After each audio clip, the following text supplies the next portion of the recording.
হামাগুড়ি দিয়ে দিয়ে ওই পাহাড়ের উপরে উঠতেন, আমার নবীজির জন্য খাবার সরবরাহ করতেন। সুবহানাল্লাহ পড়েন।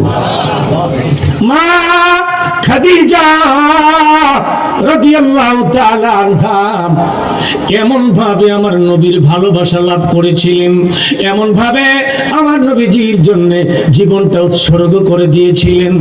মা খাদিজা ছিলেন আরবের সবচেয়ে বড় ধনী মহিলা।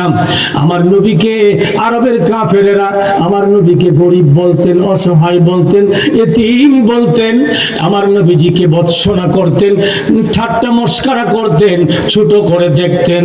এই জন্য মা খাদিজা আমার নবীজির কাছে যাইয়া আমার নবীজিকে বললেন, নবীজি গো, আমি খাদিজার স্থাবর অস্থাবর যত সম্পত্তি আছে, যত ধন সম্পদ আছে, সব ধন সম্পদ আপনি নবীর কদম মুবারকে দিয়ে দিলাম সব। এবার মা খাদিজা সারা আরববাসীকে, সারা দুনিয়ার মানুষকে চ্যালেঞ্জ করে ঘোষণা করলেন, দুনিয়াবাসী রে, ও দুনিয়াবাসী, এবার তোমরা বলো আমার নবীর চাইতে ধনী আর কে আছে? আমার নবীজি কি সম্পদে ধনী?